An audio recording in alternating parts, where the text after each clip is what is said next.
할렐루야. 1월 15일 수요일 원포인트 큐티 가운데 오신 여러분들을 주님의 이름으로 사랑하고 축복합니다. 오늘 하나님께서 우리에게 주신 말씀은 예레미야 1장 1절에서 10절까지의 말씀입니다. 예레미야 1장 1절에서 10절까지의 말씀 다 같이 한 목소리로 함께 읽도록 하겠습니다. 베냐민 땅 아나도스의 제사장 중 힐기야의 아들 예레미야의 말이라.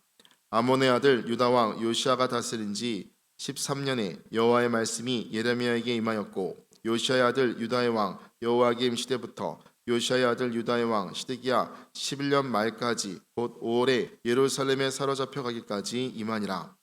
여호와의 말씀이 내게 임하니라. 이르시되 내가 너를 모태에 짓기 전에 너를 알았고, 내가 배에서 나오기 전에 너를 성별하였고, 너를 여러 나라의 선자로 세웠노라 하시기로, 내가 이르되 슬프도소이다 주 여호와여 보소서 나는 아이라 말할 줄을 알지 못하나이다 하니, 여호와께서 내게 이르시되 너는 아이라 말하지 말고 내가 너를 누구에게 보내든지 너는 가며 내가 내게 무엇을 명령하든지 너는 말할지니라.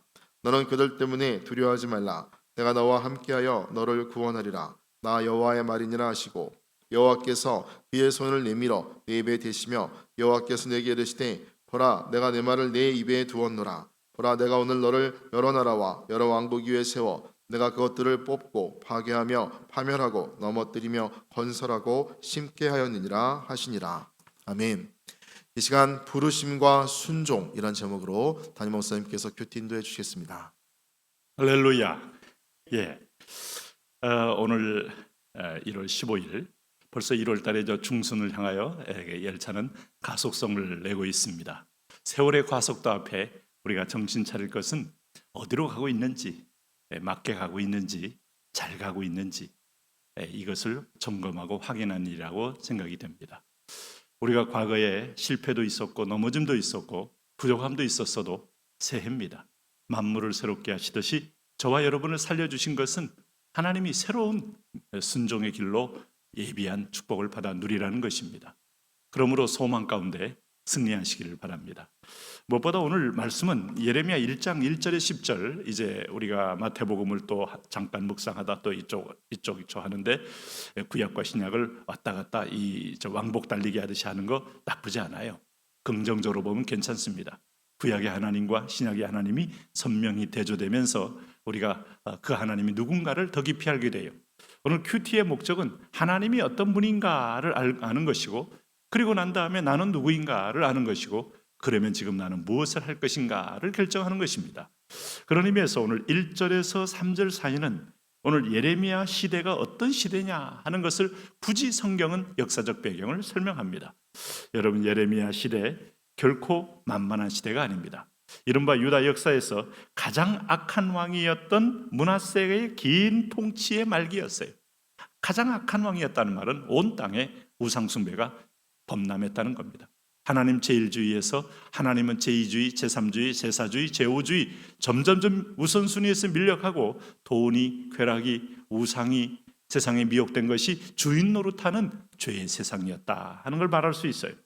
그래서 므낫세 아들 아몬은 통치 2년 만에 피살이 되고, 또 예레미야는 그 아들 요시야 왕의 13년 20세의 젊은 나이에 지금 부르심을 받는 거예요.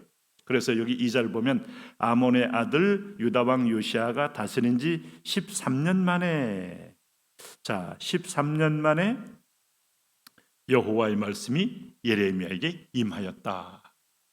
선지자, 먼저 알고 있는 사람은 하나님의 말씀을 들을 때 먼저 아는 겁니다. 시대를 먼저 알고, 앞으로 종말을 먼저 알고, 우리가 해야 될 민족의 운명을 먼저 아는 거예요. 구약의 선지자, 나비라고 일컬어지는 선지자의 역사는 예언자이기도 합니다. 이것은 여러분 점을 치는 것과 전혀 다른 거예요. 백성들이 돌아오도록 사랑의 경고인 거예요. 이렇게 너희가 이 길로 가면 이런 열매가 있을 것이다. 부모님이 자녀들이 예를 들면 공부가 물론 많이 화두가 되겠습니다만은 애들이 늘 놉니다.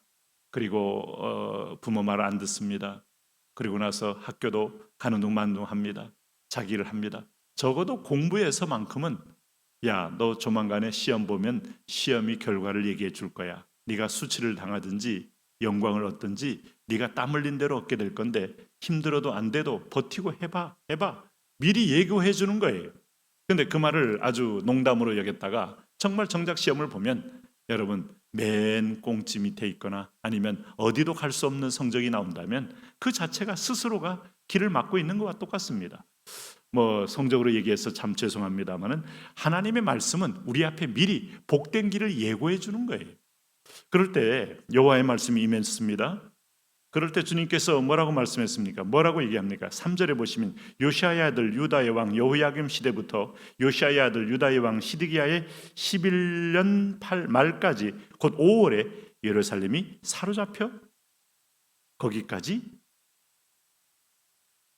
임하니라 이렇게 말씀하고 있어요. 그러니까 오늘 이 성경 말씀에서 오늘 하나님께서 우리에게 심각한 경고, 오늘 너희가 예루살렘이 사로잡혀 거기까지 임한다는 말에는 너희가 대적의 포로가 되어서 하나님으로부터 떠날 것이다. 이젠 너희가 고통의 연단을 받게 될 것이다. 이 얘기를 지금 경고하고 있는 거거든요. 그래서 이걸 두 번이나 걸쳐 지금 4절에 보면 여호와의 말씀이 내게 임하니라. 그러면 구체적으로 이 부르심 앞에 예레미야는 어떤 반응을 하고 있는 겁니까? 사실 20세라고 하면 참 매우 약관이죠.